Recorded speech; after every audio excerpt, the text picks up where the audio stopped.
Hello there, everyone. Thanks for tuning in today for this live webcast.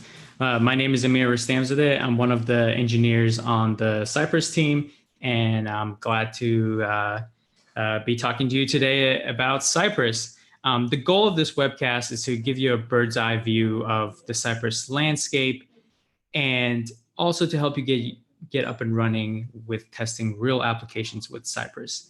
After the presentation, we'll have time for some questions, and then um, and and then you can follow up with me later if I don't get to your question. So we got a lot to cover. Let's go ahead and get started.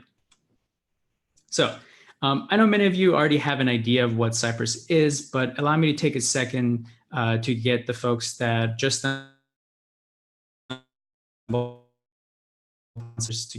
Cypress is a tool for reliably testing anything that runs in a web browser. This could be a web application or a simple static website.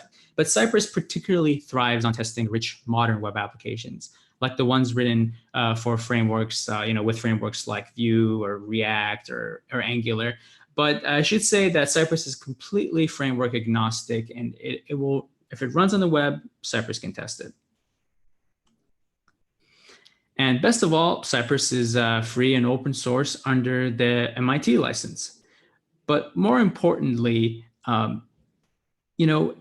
Cypress has a clear mission, and that mission is to foster this productive ecosystem to ensure a great developer experience. We want you to actually enjoy testing.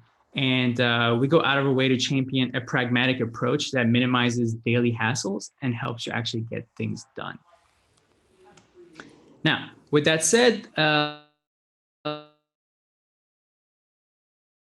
reasons of why you would adopt Cypress, but let's focus on the non-technical side first. The rest of the presentation will focus on, you'll see a bunch of things with regards to why you should, adopt Cypress. At the technical level, you'll see some of the technical benefits of it. But for right now, let's just talk about the non-technical parts. Cypress has been, exhibiting a great growth in popularity and adoption. Right now, at this point in time, we have over 12,000 GitHub stars, and it is downloaded over 450 times for 50,000 times. NPM.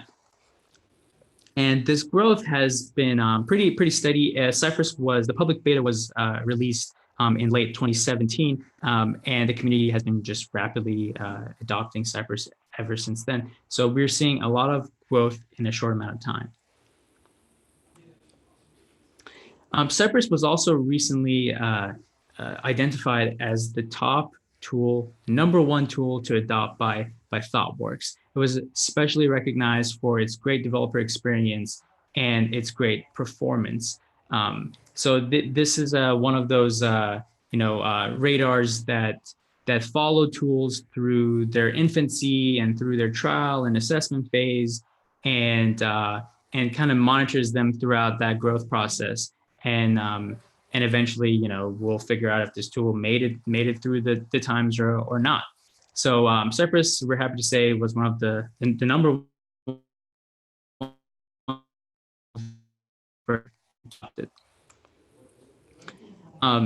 And more importantly, and now as developers, there's always new things to learn, and there's frankly not enough time to learn them all. So the skills you spend your time attaining should provide you a worthwhile return on investment. And we're seeing more and more demand for testing skills and for Cypress skills specifically within the job market. And this is to no surprise, since ensuring high quality user experiences is very business critical these days. So be confident that any time you spent learning Cypress is time well spent.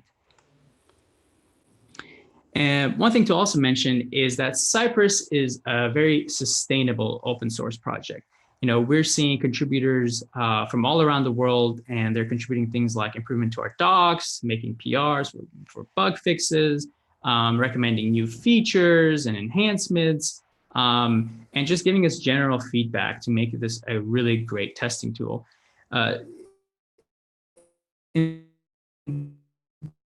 It's also backed by Cypress.io company, and which comes with a laser-focused team that's dedicated on absolutely creating the best possible testing tool for the web. Great. So now that we have that out of the way, let's dive in. Setup and installation is one of the favorite parts of Cypress because it's so easy. All you have to do is npm install Cypress. If you're used to other tools, especially tools dedicated for real browser testing, usually there's a lot of configuration, upfront configuration and setup. But with Cypress, it's just this one line. You do that. There's no upfront configuration required. You can be productive very quickly. So after we install Cypress, you essentially get two things. You get the Cypress desktop application and the Cypress CLI. We'll be seeing both of these tools throughout this presentation, but mostly the Cypress desktop app, which is the thing you'll be using in your day-to-day workflow. It's a very visual tool, bug your tests and see them running live. So how do you get started with this desktop application? Well, Cypress is executable in your node modules. So you can use npx to start it up, and you can use the Cypress open command to open up the desktop application. Once you do that, and once you do this for a brand new fresh project, Cypress will scaffold the Cypress directory, which has the proper directories for supporting your tests, but also we will add some example tests there to help you get up and running with Cypress. You can use these tests to learn all the various actions Cypress can take and the full scope of the Cypress API.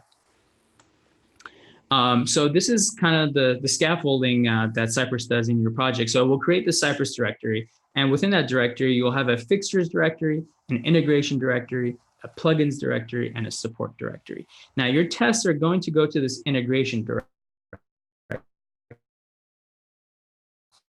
If you don't like the name of this folder because it's configurable. So, if you're using Cypress particularly for something that you wouldn't call an integration test, it's not a problem. And then we also have this fixtures directory, which is for storing our, general purpose data fixtures, which we'll see later on in use in the presentation. And we'll also touch on the plugins directory and the support directory and how those could potentially be used in your tests. Okay, so this is what the Cypress desktop app looks like. Once you bring it up, it's going to give you a list of all the test files in your project. As I said, we'll scaffold the project with some example test files. You can delete these if you like, but they help you get up and running. So to run one of these test files, just simply click on the test file. So we'll go ahead and click on this action spec.js file, and that is going to bring up a full version of Chrome, a real browser, and then we're going to pull in the application that's on the side, and we're going to test, in this case, various actions that Cypress can take, such as typing into an input box or submitting a form or focusing on an element and so on. But this is how the Cypress UI looks like, and we'll see more of it throughout our testing. Now the UI is separated into two different sections. On the right-hand side is your application. We pull it within an iframe and we load it there. And on the left-hand side, we have the Cypress command log. The command log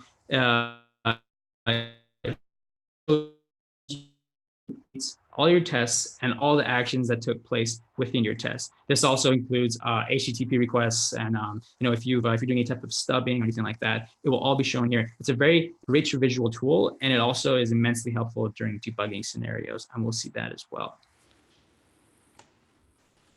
Okay, one really cool thing about the Cypress command log is its ability to time travel through your app's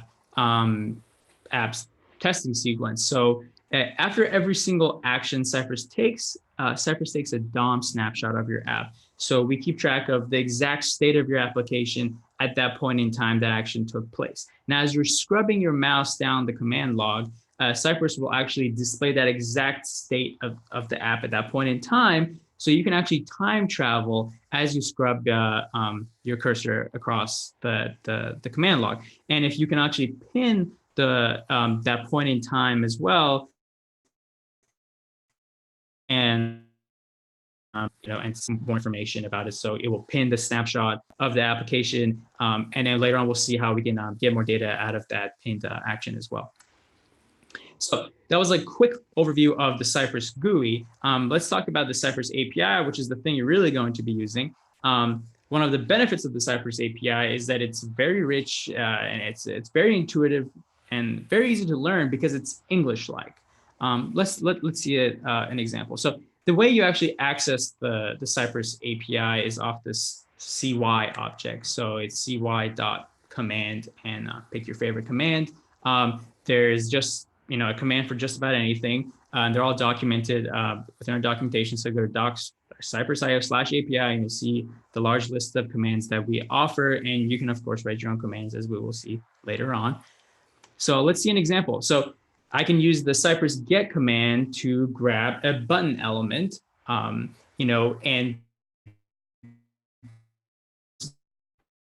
get command is essentially a jQuery style selector. And I can use that to essentially, create a DOM gram element so I can do things with them. Once I get this DOM element, I can take action upon it, and then I can also make assertions against it. So for example, I'm going to grab this button, then I'm going to click that button, and then I'm going to make an assertion against that button.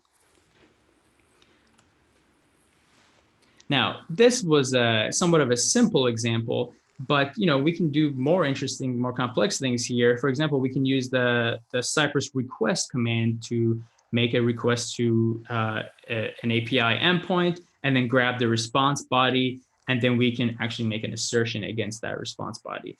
Cypress commands are extremely versatile. They have very simple, narrow use cases, but the second you want more functionality, it actually does support it. So I highly suggest you always be looking at the docs because, what I found is been using a command for a very long time, and then I go visit the docs and I always learn something new about that command. So, the Cypress way of writing actions and tests is, Cypress has this chaining API. So, the subject under test here that we're manipulating and making assertions against is this button. And this button is what we call the subject. And this subject is going to get passed through this chain of commands as we chain commands. So for example, again, we're grabbing this button. The subject is the button. We're going to click that button, and then we're going to make an assertion on it. But the key thing to know here is how the subject is passing through this chain of commands. And in Cypress, you can write tests that are very large chains. They don't have to be small. I see what happens is a lot of people are very used to unit tests. So when they start using Cypress, testing and large integration tests, I see people do very small tests, but don't fear it. You can write very big tests. Chain as much as you like. One other thing that's important to point out here is that Cypress doesn't imperatively go ahead and execute your test code. Once you start your test, Cypress will go ahead and look at all the actions you've asked of it. And it's essentially going to make a to-do list, an ordered to-do list. And it's going to execute exactly what you told it in the exact order you told it. So things are going to happen in a deterministic manner. And this deterministic execution of tests is very critical to achieving flake-freeness in testing. And it's one of the powers of Cypress because flaky tests are a common problem in integration and end-to-end tests. And the way Cypress is able to the exact manner you expect it to really resolves a lot of headache. One other thing that we should point out while we're talking about Cypress API is Cypress's ability to automatically wait when making assertions. Now, in the past, you've probably been used to adding a lot of waits and timeouts in your tests, your browser-based tests especially, because you're, for example, if you're dealing with Selenium, you have to query the browser.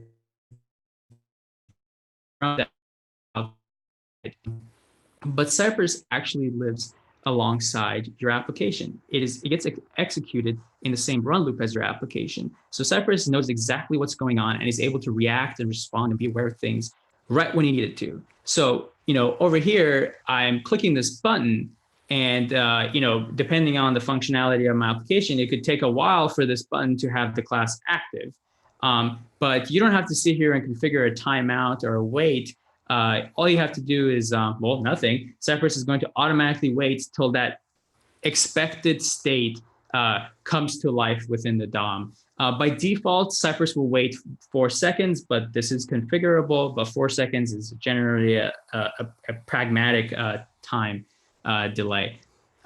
So what you're going to find yourself doing is not writing waits. Okay, so we dived in a bit, but let's dive deeper. So this Twitter client I called Birdboard. It's the Twitter client no one asked for and no one needs whatsoever, but I just made it for the sake of this webcast. It's a Vue.js app. It's backed by Express REST API and data stored in the MongoDB database, but the stack does not matter at all. As I said, Cypress is completely framework agnostic. If it runs in the web, Cypress can test it. Now, this Birdboard app, it's actually kind of hard to say, is just a simple way of seeing tweets for a given set of hashtags. So you can go into that top search bar and input the various hashtags under your interest, and this will just aggregate the tweets, right in front of you there. Okay, so now, like any proper web application these days, we have a sign up page and we have a login page, and these are known as the critical paths of most applications. These things need to work or matter. The critical paths are potentially what we like to call the happy paths. So let's go ahead and test these. So, the first thing we need to do is sign up a user. So let's go ahead and visit the sign up page. This app is being hosted on my local machine over here, but I'm going to go to /signup by using the Cypress visit command. Then after that, I have to drive that sign up form, which is essentially an email input box and 2 password fields for confirming the password, and then a button to sign up. So I'm going to go ahead and get that email input box, type in my email, do the same thing for the passwords, type in my password. Great, I filled out the forms. Now I'm going to type, so I'm going to click the sign up button, and then that is going to sign me up for Birdboard. Now, this application is designed to direct the user to the login page upon sign up. I know it's kind of annoying, but for demonstration purposes. So one thing I would like to assert in my test is that after I sign up a user, I'm going to be directed to the login page. Now, the way I can do that is by using the Cypress location command, which is going to give me the current location that I'm at. And I'm going to grab the path name that I'm on, and I'm going to make the assertion that I am on, my path is the login path. Great. I made it a user, and I've landed at the login page. Now, just like how I drove the sign up form, I can do the same thing with the login form. Type in my email and password, click the login button, I'm set to go. Now, after I log in, I'm going to be directed to the board page, which is just the page where all the app exists. And I'm going to make that assertion. Great. So far, so good. I've been able to easily, in one test the sign up form and the login form and know that the user flowed through that process properly. And then we kind of see it right now running in this video. As you can see, Cypress is very fast, and this video is on a loop. So we're driving the login and sign up forms, and we're landing on the application page. Great. Now, I ran this test once, and then I'm going to run it a second time, but I'm seeing a problem occur. The second time I run the test, when I make a post request to my sign up endpoint to sign up the user, I'm getting a 400, and Cypress is telling me that my user is not getting directed from the sign up page to the login page. Well, I think I know why this is happening. It's because the account I made with this email already exists. Now, I wish I had a better experience over here for my user where I could have demonstrated an error message, to communicate the problem, but I didn't. So that's a thing I need to fix. But the important thing here is that Cypress is telling me that I got status error when I made a post request to my sign up endpoint, and it's communicating that problem to me. Well, I can learn more about the response to this endpoint by opening up DevTools, and I can actually click on the post request within my command log, and Cypress will output more information about that request into my console. Now, this is fantastic because I'm in a real browser, so I have access to DevTools, and I can debug my tests and my application at the same time. And Cypress by providing me more information. So this is, again, another big win for productivity and debuggability. Okay, so the problem here is that I'm trying to create a user that already exists. The second time I run the test. So what I really need to do is I need to figure out a way to clear my database before the test runs again, because I don't want to be dealing with stale old data. Okay, so Cypress task command can help us here. The task command allows us to run general purpose Node.js code outside of the browser on our system. So I can use this command to clear my database. Let's see how I can do that. Well, the way I can declare tasks is I can do that within my plugins file. So I can go to Cypress plugin/index, and over there I can declare a clear DB task, which is just the function. And within there, I'm going to call my specialized clear database function that I have, which is just a module I have in my server. So this could be anything. You could clear a Postgres database or any type of data. You could do anything you want. But in this case, I am clearing out a MongoDB database. Great. So now I've declared this task, and then how do I go about using this clear DB task now? Well, if I go back to my test, I can call the clear DB task in the before each hook of my test. So before each time this test runs, I'm going to clear the database. So this problem is going to go away, right? Great. So now that I've cleared the database, the problem is fixed. Great. Now I would like to clean things up here. I'm seeing that I could probably get rid of all this, this 3 lines here for my login. It would be great if I could encapsulate my login actions on line. And that way, my colleagues could use it because, login is a common task that we all need to do over and over again in our test. So how can I go about doing that? Well, Cypress allows you to create custom commands. So I would like to create a login custom command where I can pass in my email and password, and it should log in the user. Great. How can I go about doing this? Well, I can go into my commands file under the support directory, and I can add a custom command like how you're seeing on the page. And this is, again, just a general purpose function. It can receive arguments, and then I can just move those Cypress commands and actions right here in this function here. Great. So now I've declared my custom login command. Great. Things are getting cleaner. Well, signing up is also a common thing that has to be done over and over again throughout my tests. Well, how can I go about getting rid of this, or maybe minimizing it? Well, important that I drive my UI because that's how a real user will function. But do I need to do that every single time I need to sign up a user? I would say no. That would be inefficient, and it's more time consuming, right? So I can run this test once, gain confidence that my UI is properly interacting with my backend and everything is fine.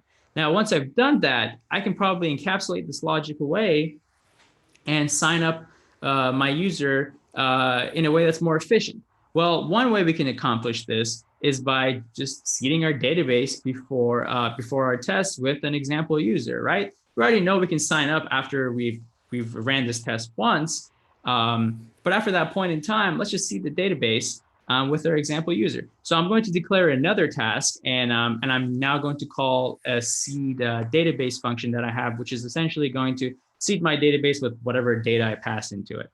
And as we've seen before, we can use the task command and say, I see the database with this sample user data. Great. So now I've cleared my database and I've seeded my database. Now I can just visit the login page. I don't need to sign up anymore because the user already exists. And then I can just log in and go to my app. Great. And there it is. Awesome. Now, let's now find a way to log in our user without driving the UI. Sorry, it's we have to find a more efficient way to do this. Well, the great thing about Cypress is, and this is one of the things that makes Cypress really special, again, is that it runs alongside your application. What that means is that you have direct access to the DOM. You have direct access to your application's code. So you can interact with it, and use it the same way you would creating your application. So you can use the same code base. So let's take a look. Let's create a new login command here. The old one we're going to rename login with UI. 3 simple commands to drive the UI. Great. Now let's focus on the new one. Well, I'm going to use the window command here, which is just going to give me the window of my application there. And on that window object in my application code, I've placed my application's instance as just a global attribute on that window object. In this way, I can easily test.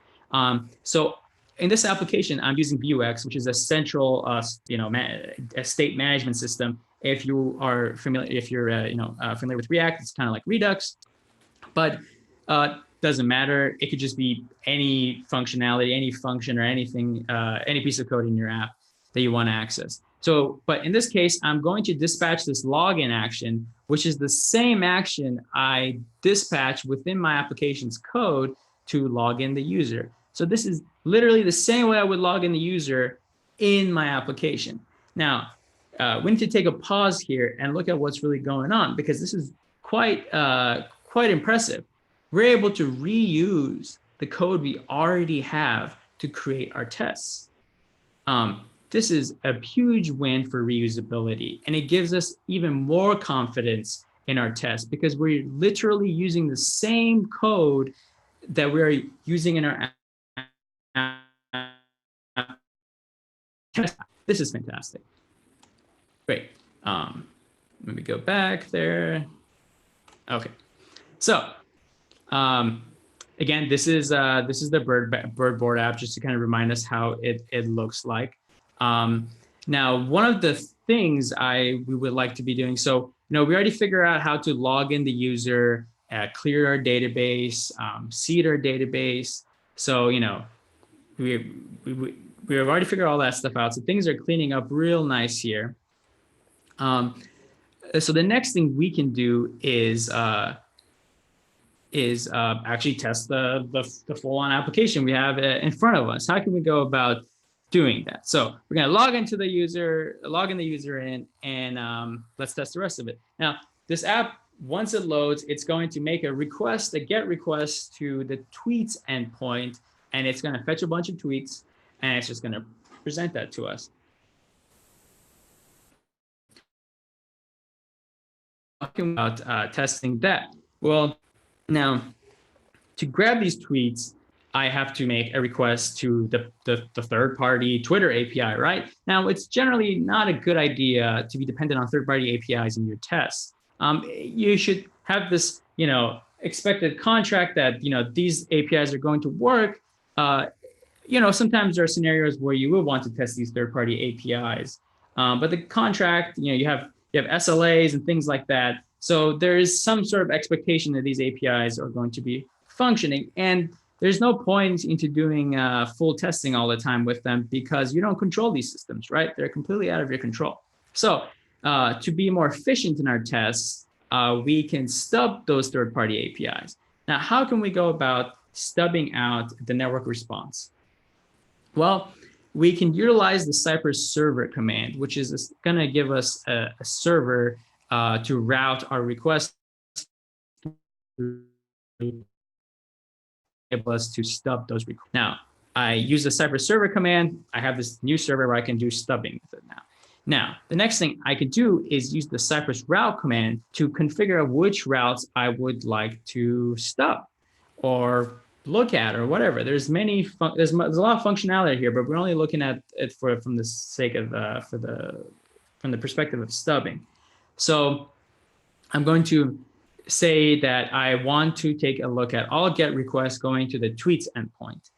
And I want the response, the stub response, to be this fixture of tweets that I have. Now, under my fixtures directory, I have this tweets.json, which is the same looking payload as what the Twitter API will provide. And I can easily refer to that fixture by using this fixture colon syntax here to easily refer to that file in my fixtures directory. Now, with that, I can actually alias this route. By aliasing, I mean is I'm going to essentially label this route so I can refer to it later on. Okay, so I've set up my network stubbing. Next thing I need to do is just type in some hashtags into that input box up top. So I'm going to type in the JavaScript hashtag and Cypress.io hashtag because those are the things I care about. Now it looks like I'm getting cut off here. My screen's getting cut off here a little bit. But essentially what I can do next is I can go ahead and grab the window object and then I can wait upon the tweets route. You can see I'm using this wait command and I'm passing in it at tweets.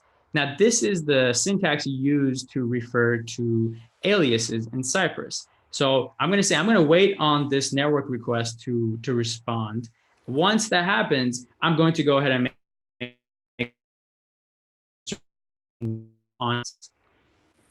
so you don't have to figure out like which route is what. Like you need a way to refer to those network requests, and using aliases simplifies that. Right. So this is how it looks like when you run that whole test. Now, the interesting thing to point out is within the command log up top, now there's this new route section, and it's showing me all the stubbed routes I have that are declared with the cy route command. So it's saying, great, you're stubbing the tweets endpoint, and you can twice because I made 2 requests, 1 for each hashtag. So that view is extremely helpful, and it's also telling me that it's aliased by tweets, and it's kind of labeled with yellow, and I can see that the alias being referred to throughout my tests. So this is, visually speaking, this is super helpful. Okay, so now there is another way I can go about. Let's see. Oops. Let's go back. Looks like the highlighting got messed up here a little bit, but that's okay. So there's a second way I can go about using fixtures, but I'm simply using this method to demonstrate the other powers of the cy.route command. So, cy.route, as we saw previously, it allows to simply stub a response, great. But, when we're talking about network stubbing, we want the ability to simulate problem scenarios, right? What happens to our app when the response is slow? How do we communicate that to the user? How do we handle that? Are we going to show a proper error message? Or how are we, are we going to show a loading image? What are we going to do, right? Time is money to the user and to the business. And we can also go ahead and what is going to be a response when we get the wrong status code? We get a failure status code. The cy.route command allows us to simulate all that stuff. So in this case, I'm going to grab my tweets fixture. So I'm going to use the fixture command this time. And then I'm going to grab those tweets. Once I have that, now I'm in a good place to establish my stubbed route. And I'm going to pass in those tweets as my stubbed response. But I'm also using the delay and the status options here. The delay option is, I'm configuring this route to take 3 seconds to respond. Is and it's going to respond with a 404 after those 3 seconds. So this is a real bad failure scenario, and we want our application to be able to handle this. So I'm mentioning this here to show you that you can do all this with Cypress using the side.route command. Great. So this is the full test run of this. So I'm signing up, I'm logging in, and I'm using my app, and essentially one test, and it runs super fast. This is awesome. Okay, so we saw how we can use the Cypress API to write tests, how we can create custom commands, how we can stop network requests, how we can programmatically drive and create the state of our application, how we can programmatically access our application's functionality to test our application. Now, is how the heck do you run this in CI, right? I mean, so far we're seeing a desktop application running, but how do you do this in a headless manner? So to run Cypress in a headless manner, simple. You just, instead of using Cypress open, use Cypress run. That's it. Once you do that, Cypress is going to run headlessly. Let's see how that looks like. And before we do, I would like to also mention that when you use Cypress headlessly, well, it's headless. You can't see what's going on, but the web is a very visual thing, right? So what Cypress does to help is that it actually gives you a full video recording of your test runs when you run it in headless mode. You can turn this off, of course, but you get it out of the box. So this is an example of our Cypress example tests running headlessly. So let's just see a couple of these test runs. So, we're running that action spec over here, and we're getting our test results, and we can see that it also processed the video file of that test run. And I can just click that, it's an MP4 file. And you can see that, right, that whole video, right? Awesome. Great. Now, one of the greatest powers that is provided with the headless mode is its ability to report the results of your tests to the Cypress dashboard. You can, what we call, record your results to the Cypress dashboard. And let's go ahead and see what that is all about. Well, the Cypress dashboard is a service we at the Cypress company provides. And by the way, the Cypress dashboard is completely free for open source project. And we have a full featured, whole shebang, very generous free plan that we offer. So everybody can use this. Cypress dashboard, it kind of feels like your CI service, but it complements your CI services. We here like to use Circle CI, so we test Cypress in Circle CI, but the results get reported to the Cypress dashboard. So here's actually an example, is the actual dashboard view for Cypress itself within the Cypress dashboard, and we get to see all the test runs that have ran recently over here.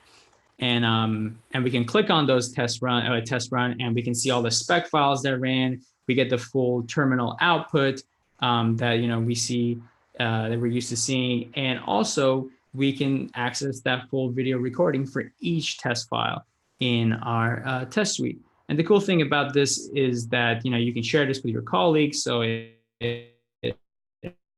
helps with debugging, across the team, and you can also slow the video down or up or download it or whatever you like.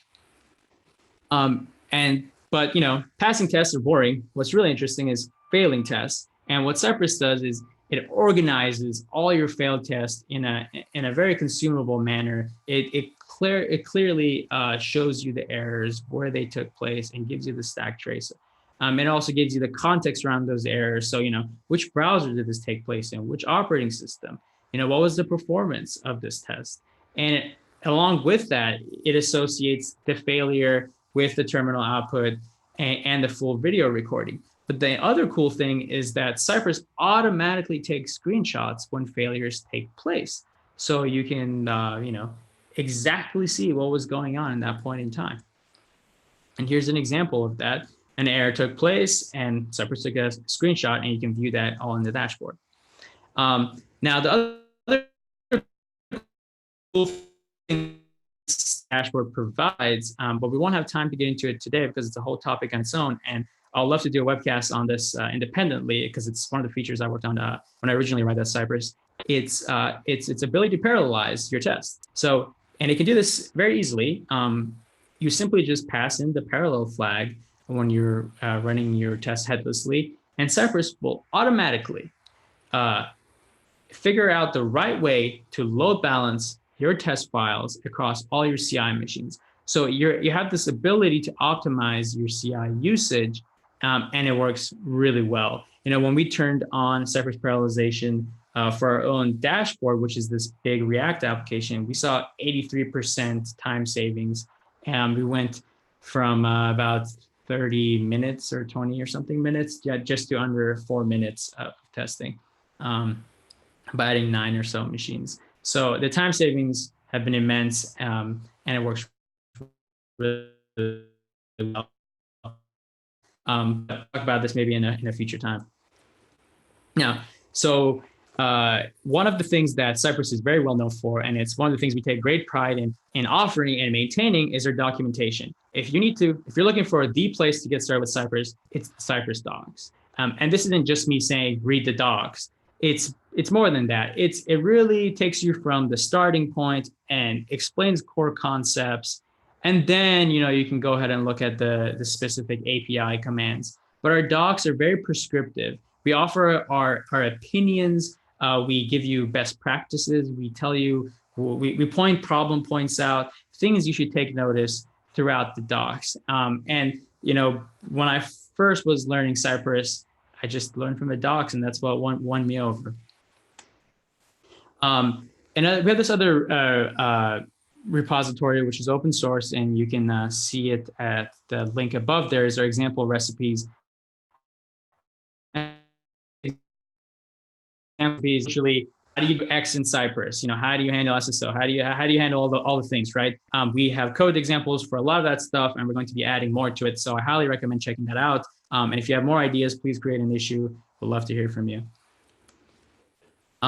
We get asked a lot of questions. When's this feature coming next? When's that feature coming next? We have a lot in the pipeline. So we have this dedicated roadmap page, which you can all visit, and it shows our roadmap and the related issues and PRs for each of the features that we're working on. So you can always check this page to see our progress. And this page includes the roadmap for our test runner, which is the open source tool that we were looking at, and also our dashboard service as well. And we have a great community. You can ask questions and file issues on GitHub. Try that. It's probably better to ask questions in our Gitter channel first. If you can't get help, then you can take things up a notch. But if you see any problems with Cypress, always feel free to make an issue in GitHub. Always feel free to give your feedback, and always feel free to ask us questions on Gitter, on potentially Twitter, or just email us directly. My email is Amir@Cypress.io, so feel free to reach out to me. I'll be glad to help anybody out. One thing I also like to mention is that great pieces of open source technology are really built on the backs of a great community. Cypress would not be where it is today without the contributions, the help, the testing, the arguments, the debates, the feedback. Just all of the things that the community has done has really contributed to what Cypress has become today. And we love our community, and from this point on, we're really going to be doing a lot more to nurture it. So thank you. Now we'll move on to our Q&A section. If you have any questions for me in particular, you can ask it now. If we don't have time to get to your question, I will personally follow up with you via an email. So we can go ahead and get started right now. So go ahead and start asking those questions. I'm going to start responding to them soon.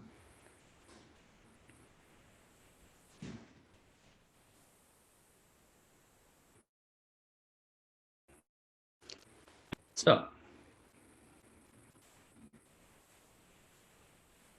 Okay, so one question is, and it's one we get quite often by Brandon, is that what's the best way to stub out GraphQL server responsive with Cypress API? Now, there's currently a GraphQL mock, Cypress GraphQL mock library that one of our engineers actually created, Tim Gersier. You can check that out, see if that helps you out.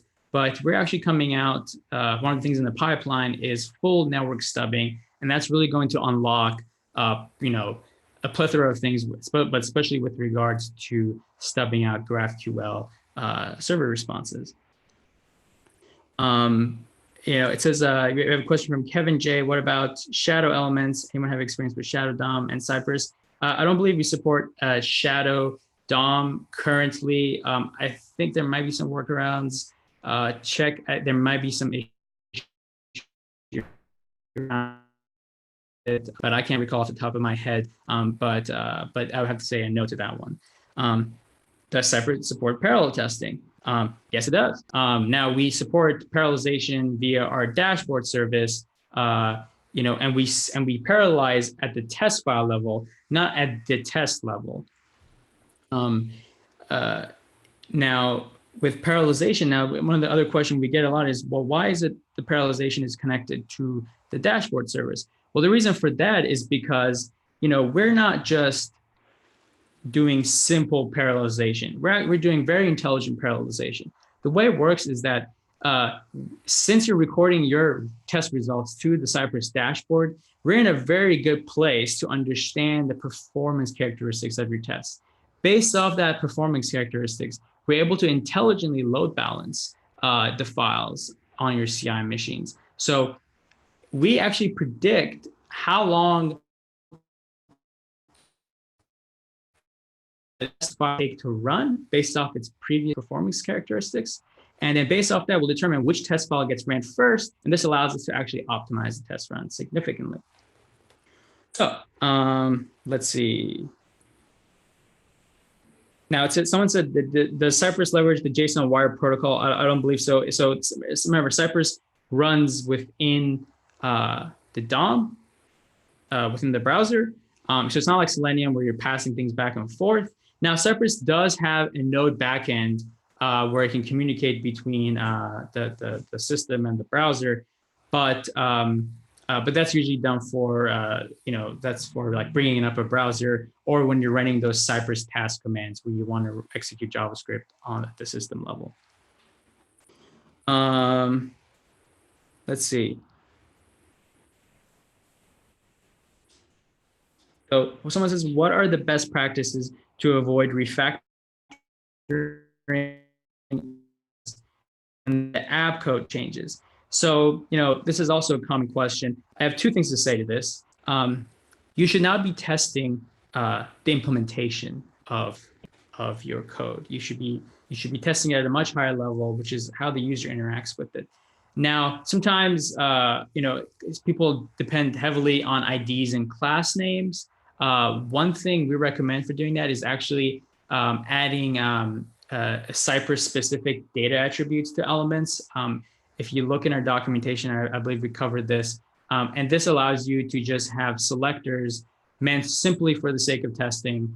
And so depending on the design changes, that's really going to minimize failures after that point. So there's that. And one other thing I would say, I guess it might not be just, I think it still applies, but with regards to end-to-end testing, make sure your tests don't each other. Tests should be able to pass in isolation. So one test shouldn't build up some state that the next test depends on. This is what I would generally consider an anti-pattern. People do it a lot. It's fairly common, to each their own. But if you're doing this, it's going to make parallelization difficult or not possible at all. So make sure your tests can pass on their own, and don't put everything in a one file. Don't shove everything into one file. And that's usually the symptom of tests that depend on each other. Everything gets into one file. Break things out logically, right? In this way, we can supercharge the speed of your test with parallelization. Okay, so let's see. Oh, so someone said, is it possible we have access to the code base for the sample of Vue.js project? Yes, I will make that available later on, and I will make that available to you all. So difference between commands and okay, not done.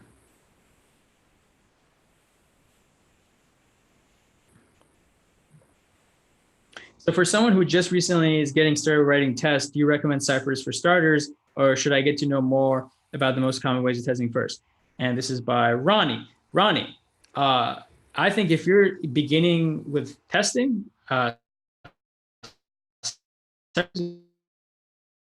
because first of all, the setup is easy, so you don't have to worry about that. If you know how to use npm install, you already know how to set up Cypress. The second thing is that its API is very easy to learn and very easy to pick up, and the documentation is great. So if you're looking to up your skills in testing, I think Cypress is a really good place.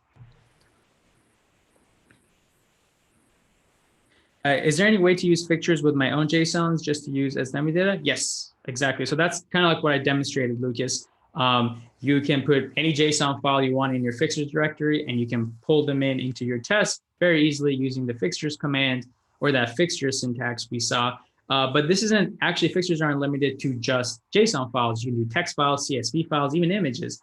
So it's just general purpose data you want to pull in for the sake of testing.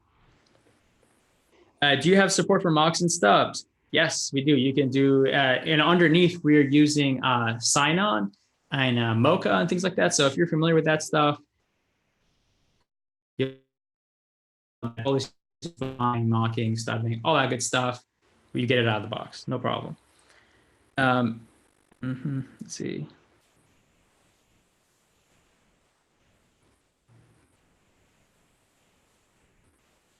Someone asked, does it support testing of Angular material components, Angular 8? Again, Cypress is framework agnostic. So yes, totally supports that. Is there any way to use, let's see.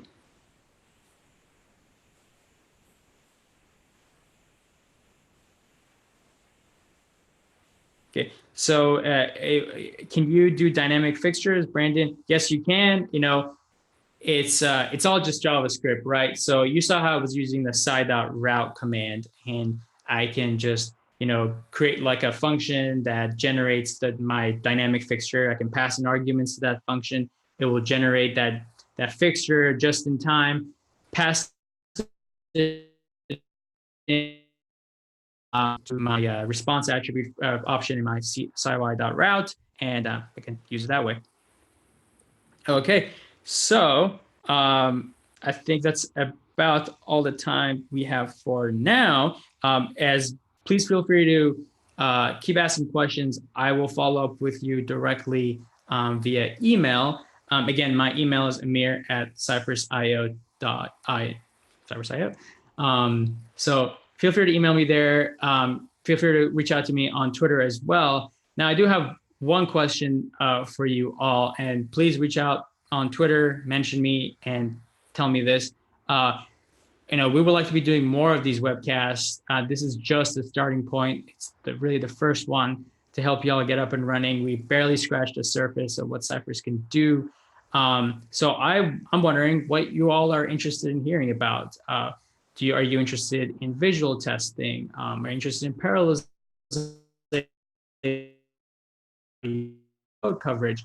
There's other topics like component testing and so on that we're working on. So there's a lot we can cover, and I'm interested in what you all care about, and that's really what's going to prioritize things for us. So please reach out to me on Twitter and tell me what you'd like to hear about, and also send me your questions there as well. Thank you all for tuning in for this first live webcast, Cypress in a nutshell. I will see you all soon in the next webcast. Have a great day. Bye-bye.